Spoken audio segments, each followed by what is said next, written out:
السلام علیکم۔ میں احمد خالد آپ کے لیے خالد محمود خان کے ساتھ لایا ہوں عوام کا پاکستان۔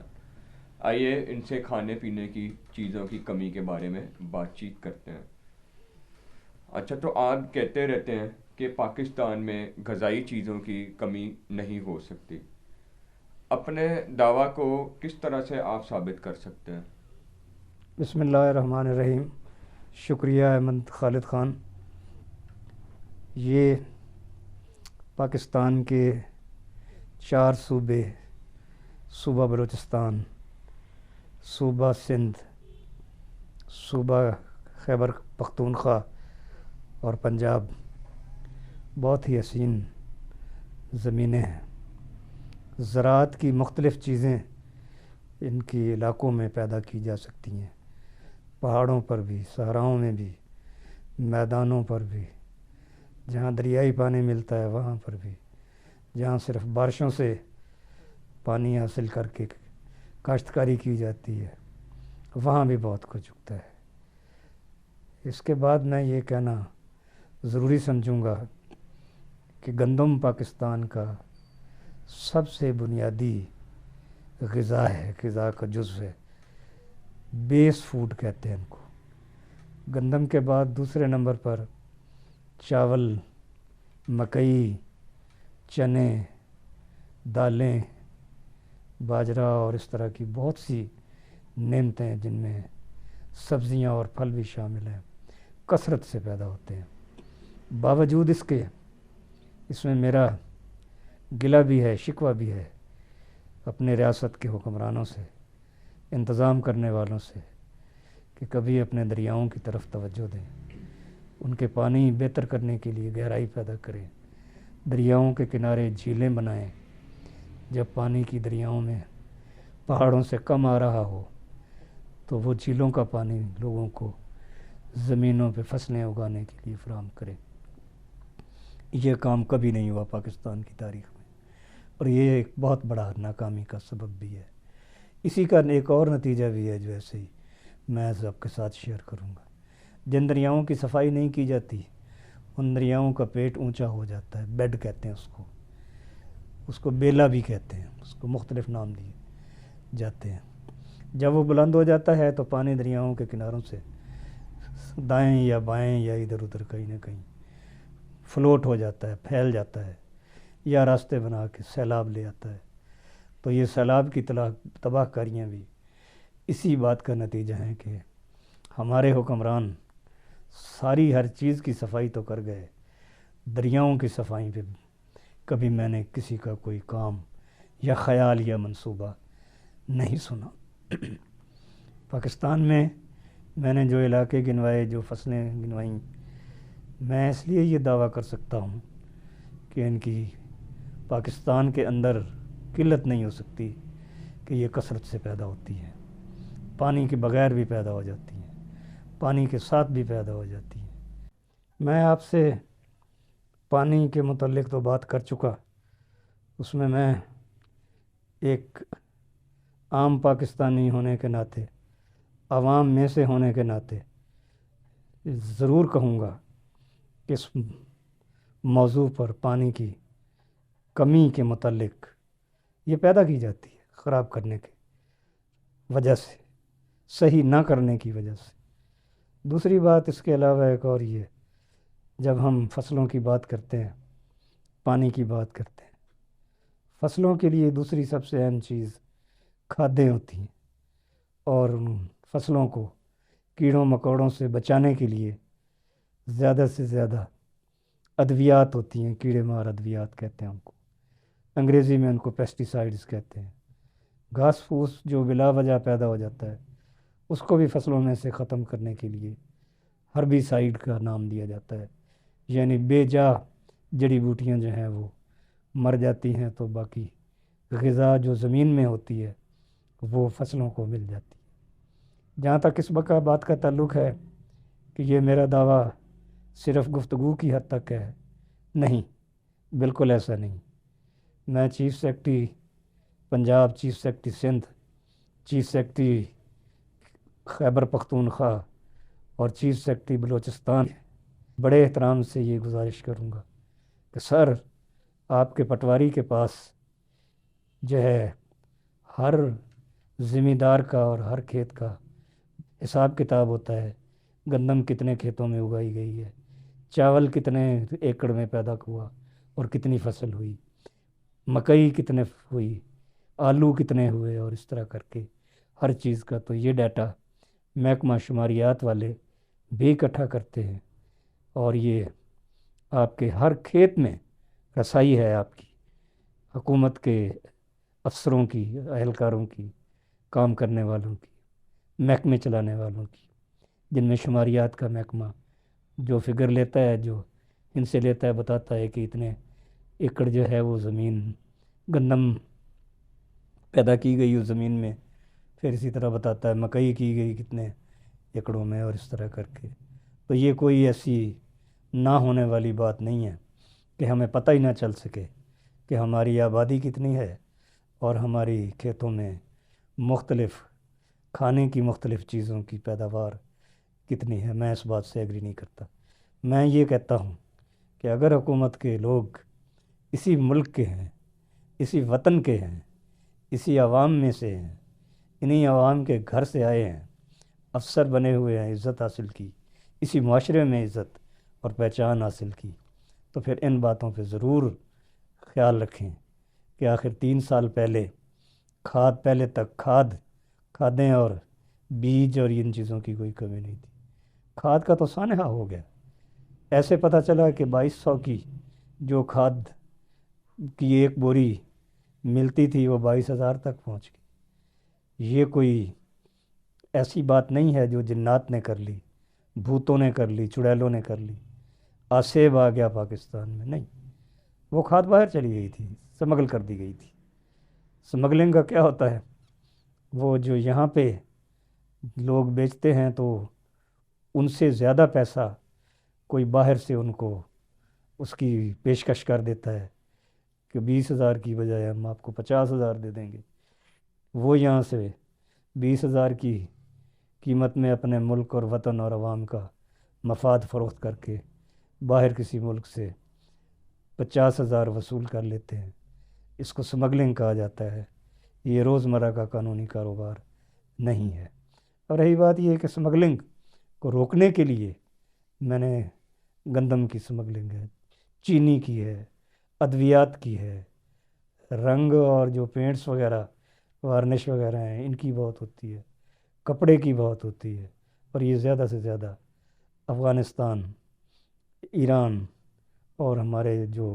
جغرافیہ کے ارد گرد ممالک ہیں ان میں یہ سلسلہ چلتا رہتا ہے۔ Federal board of revenue smuggling کو روکنے کا خاص ادارہ ہے اور وہ اپنے نہیں بہت اچھی کوشش کرتا ہے، لیکن ایک بات تو سمجھ میں آتی ہے کہ ان کے اہلکاروں کی وہ صلاحیت اور وہ ان کے پاس ایکوپمنٹس یا آلات یا طاقت نہیں ہوتی جو افواج پاکستان کے پاس کے بعد دوسرے اداروں کے پاس سمگلنگ روکنے کے لیے ہوتی ہے۔ میں دوبارہ یہ بات کہہ رہا ہوں کہ پاکستان کی سرزمین پہ سمگلنگ نہ کی جائے، پاکستان کی سرزمین پہ دریاؤں کو صاف کیا جائے، پاکستان کے کھیتوں کی کھاد زیادہ قیمت میں باہر بیچ کر سمگلنگ کر کے پاکستان کے کھیتوں کو ویران نہ کیا جائے، بلکہ ان کو زیادہ سے زیادہ آباد رہنے دیا جائے۔ یہ ملک عوام کا ہے، یہ گندم عوام کی ہے، یہ پانی بھی عوام کا ہے۔ ٹھیک ہے، اگر گندم وافر مقدار میں پیدا کی جاتی ہے تو آٹے کی کمی کیوں ہوتی ہے پھر؟ دیکھیے، اب ہم اس بات پہ آ گئے ہیں جب گندم کی سمگلنگ کی بات ختم ہو گئی، اب آ گئی بات آٹا پہ۔ آٹا گندم سے بنتا ہے، مکئی کا بھی آٹا بکتا ہے، جوار باجرہ اور چنے کا بیسن بھی بکتا ہے، اور یہ کھانے پینے کی چیزوں میں شامل کر کے اناج کی طرح روٹی میں استعمال کر لیا جاتا ہے۔ لوگوں کو بہت آسانی ہو جاتی ہے، ضرورت پوری ہو جاتی ہے۔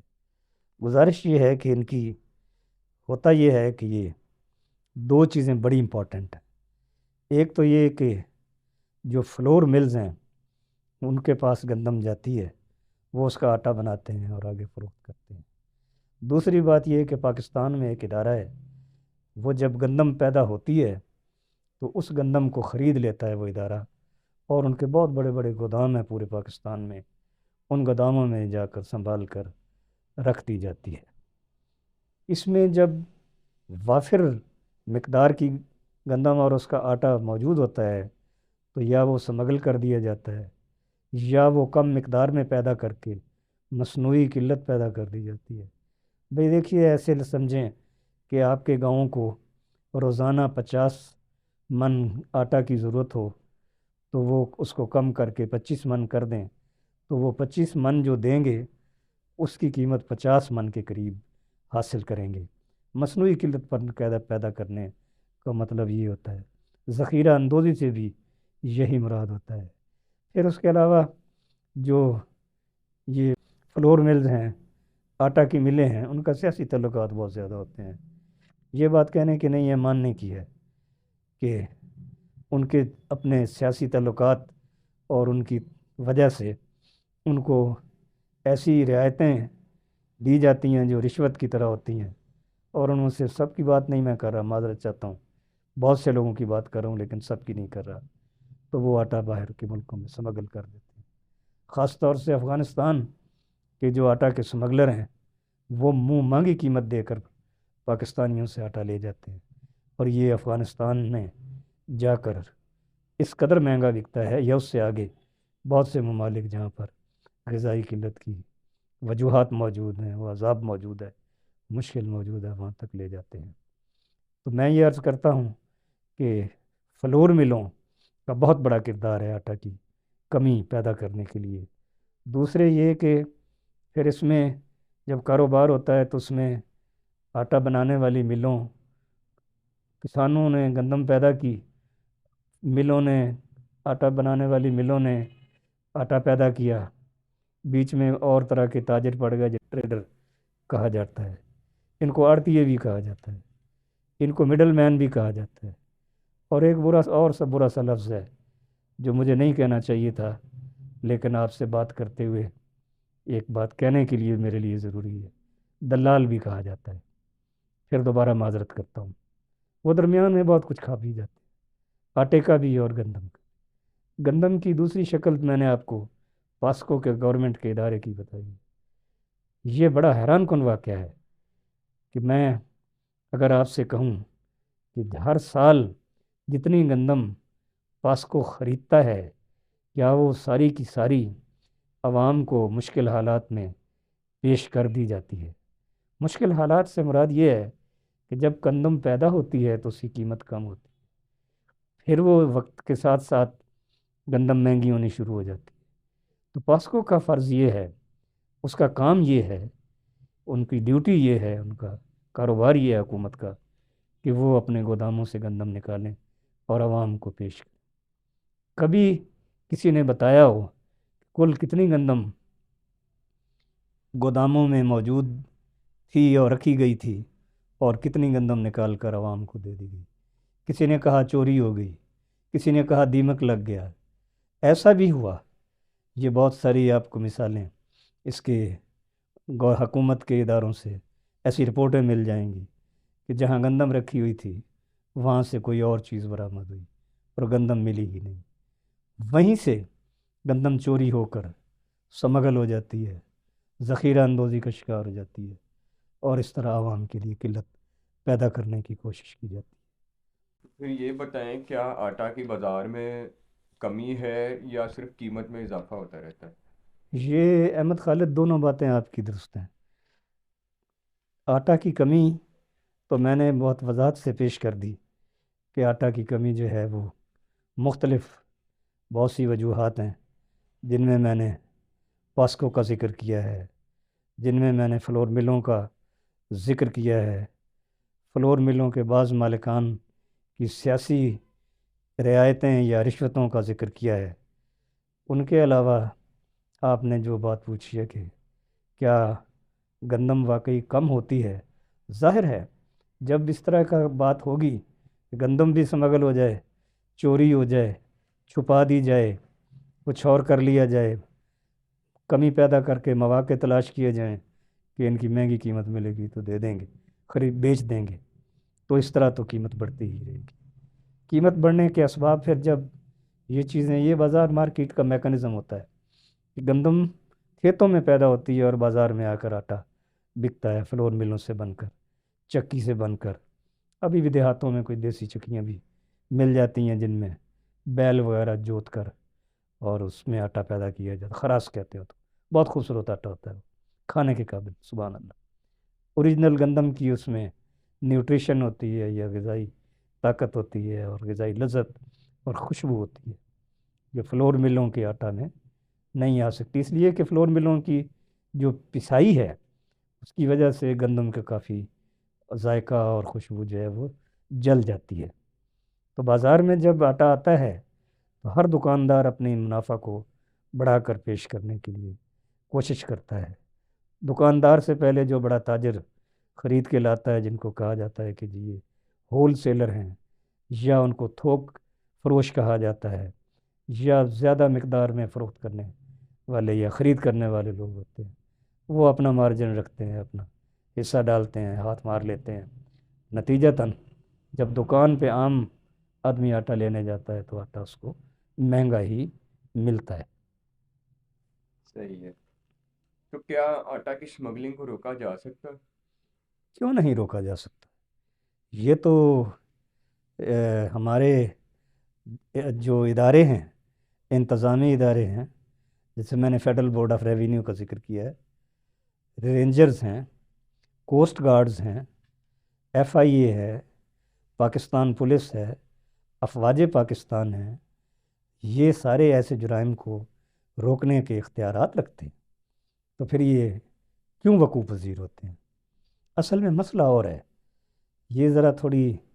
طویل بات ہے، میں اس کو کسی طرح بہت مختصر انداز میں کہنے کی کوشش کروں گا کہ افغانستان جو چیزیں سمگل ہو جاتی ہیں وہ آگے بھی کہیں نہ کہیں جا رہی ہیں اور منہ مانگی قیمت دے دی جاتی ہے ان کو۔ تو جب ان کو افغانستان کے سمگلر منہ مانگی قیمت دے دیں پاکستان کے سمگلروں کو، تو وہ پھر زیادہ اسی طرف چلے جاتے ہیں۔ ابھی گزشتہ دنوں میں ڈالر کی کمی پر ایک مہم چلی، جس میں افواج پاکستان کو میں خراج تحسین پیش کرتا ہوں کہ انہوں نے کچھ ایسے اقدامات اٹھائے جس کی بنیاد پر ڈالر کی سمگلنگ کم ہو گئی اور ڈالر کی قیمت کم و بیش 330 اور 340 روپے کے درمیان چل رہی تھی، جو آج کل غالباً 270 یا 80 روپے تک پہنچ چکی ہے۔ اور میرا خیال ہے اگر پاکستان کا ڈالر پاکستان کے عوام کو نصیب ہوا تو یہ جاری رہے گی ایسے اقدامات، اور جن کے نتیجے میں اور بھی سستا ہو جائے۔ چینی کے ساتھ بھی ایسا ہی ہوا ہے، وہ انہی اداروں نے جن کا میں نے نام لے کر ذکر کیا ہے، انہوں نے چینی لوگوں سے باہر نکلوا لی، سمگلنگ پہ جو ہے ان کا ہاتھ ڈالا ہے انہوں نے سمگلرز پر، لہٰذا وہ چینی عوام کو بازاروں میں مل گئی ہے، اور وہ چینی جو 240 250 میں بلیک میں مل رہی تھی، میرا خیال ہے آج کل اوپر تلے، میں معذرت اس کے ساتھ کہہ رہا ہوں، یقین سے نہیں، 170 کے اوپر یا تلے اس کا کاروبار جو ہے وہ ہو رہا ہے، اور اسی طرح باقی اجناس کا بھی۔ پھر اسی طرح کھانے کا آئل جو ہے، اس کے لیے ہمارے ملک میں بہت سی فصلیں پیدا ہوتی ہیں، ان سے کام لیا جائے، بیرون ملک سے جو امپورٹس کی جائیں ان کو کنٹرول کیا جائے کہ کتنا آئل کسی نے منگوایا اور کتنا اس نے آئل جو ہے، آئل سیڈ کتنا منگوایا اور کتنا آئل پیدا کیا، اور پاکستان میں کتنا اس کا وہ انہوں نے خرچ کرنے کے لیے لوگوں کو کھانے کے لیے پیش کیا۔ تو اس طرح کے اقدامات کوئی ناممکن نہیں ہوتے، جب حکومتیں چاہتی ہیں تو کر لیتی ہیں۔ میں نے آپ کو ڈالر، چینی اور کچھ اور چیزوں کی مثالیں بھی دی۔ آپ نے ابھی افغانستان کا ذکر کیا، تو یہ بتائیں کہ افغانستان اور پاکستان کے تعلقات کس طرح کے ہونے چاہیے کہ ان کا نتیجہ دونوں ملکوں کے لیے اچھا ہو؟ میں سب سے پہلے ایک بات پہلے بھی میں کرنے لگا تھا تو میرے ذہن سے وہ بات محو ہو گئی، ادھر ادھر ہو گئی۔ بہت سی باتیں ہوتی ہیں، تھوڑی سی باتیں کرنی ہوتی ہیں تاکہ آسانی میں اپنے لوگوں سے بات کر سکوں یا وہ میری بات سمجھ سکے۔ افغانستان کے متعلق یاد رکھیں کہ افغان پاکستانیوں اور دیگر ہندوستان کے علاقوں کے لیے اپنے آپ کو فاتح ثابت کرتے ہیں۔ وہ اس لیے کہ ہندوستان پہ جتنے بھی حملہ آور آئے وہ زیادہ سے زیادہ افغانستان کے راستے سے آئے یا افغانستان ہی سے آئے۔ تو وہ ان کا جو تصور ہے پاکستان کے عوام کے لیے، مسلمان ہونے کے باوجود، برادری ہونے کے باوجود، ہم نسل ہونے کے باوجود ایک فاتح کا تصور ہے۔ اور وہ میں یہ کہہ سکتا ہوں کہ وہ جتنے برباد ہوئے ہیں گزشتہ 30-40 برس میں، اس کے باوجود بھی، اپنی بربادیوں کے سبب بھی باوجود بھی وہ اس کمپلیکس کو یا دماغی الجھن کو ختم نہیں کر سکتے کہ وہ ہمیشہ پاکستان کے عوام کے فاتح رہے ہیں اور پاکستان کے لوگ مفتور ہیں۔ میں آپ کو ایک اس کی اور مثال دیتا ہوں۔ جس زمانے میں پاکستان کی آزادی کی تحریک چل رہی تھی، اس سے قبل کی بات ہے، ایک تحریک آئی تھی، یہ تاریخ کے طالب علم کو اور استادوں کو بہت اچھی طرح سے پتہ ہوگا۔ یہاں سے تحریک ہجرت کی گئی، اس کا آغاز کیا گیا، اور پاکستان کے اس ہندوستان، قدیم ہندوستان یعنی 1947 سے پہلے کی بات کر رہا ہوں، وہ افغانستان جانا چاہتے تھے، تو افغانوں نے مارا ان کو، قتل و غارت کی، ان کی تشدد کیا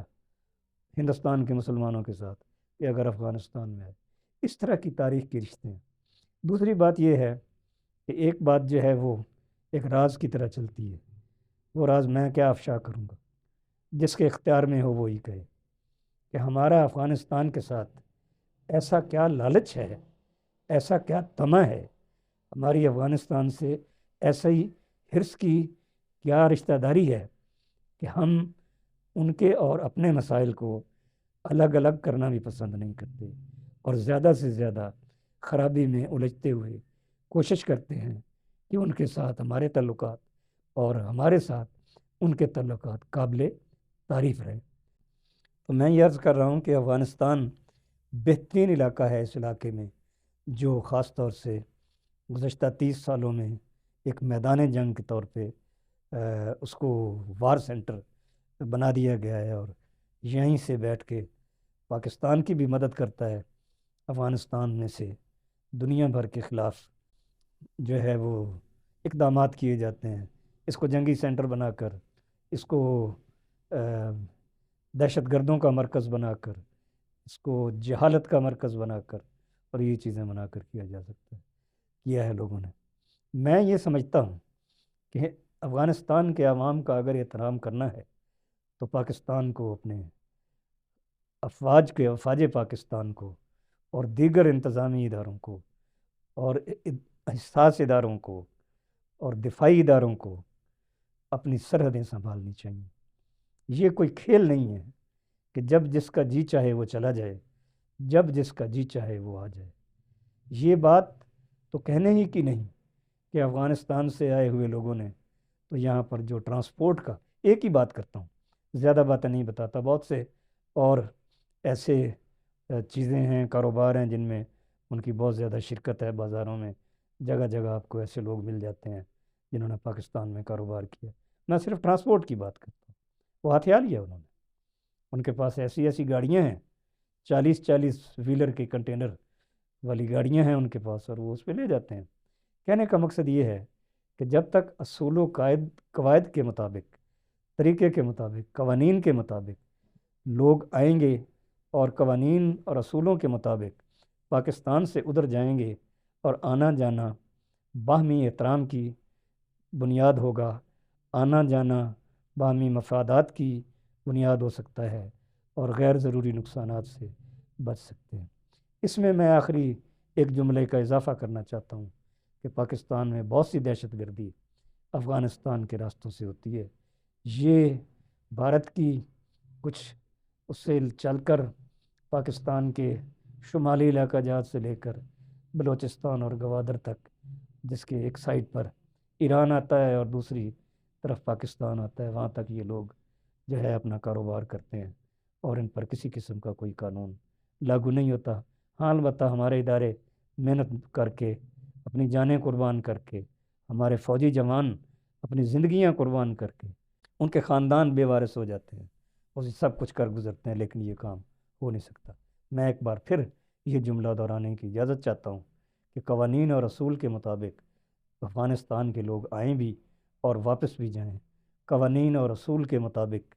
پاکستان کے لوگ افغانستان جائیں بھی اور آئیں بھی، قوانین اور اصول اور آئین کے مطابق اشیاء افغانستان تجارت کی جائیں اور اسی طرح سے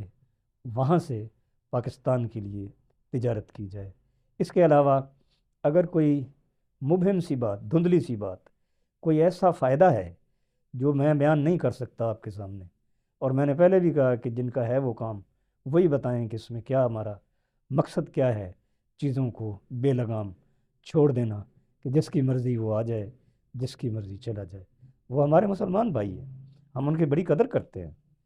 ہمارے کلام پاک سے لے کر نبی رحمۃ اللہ عالمین سے لے کر اللہ بزرگ و برتر تک سب کچھ ہمارا مشترک ہے۔ یہ بات نفرت کی نہیں ہے، علیحدگی کی نہیں ہے، اصول پسندی کی بات ہے۔ میرا خیال ہے اگر کسی نے اس درویش کی اس بات پہ غور کیا تو بہت اچھے نتائج بھی اخذ کیے جا سکتے ہیں۔ احمد خالد، کافی دنوں کے بعد آپ سے ملاقات ہوئی ہے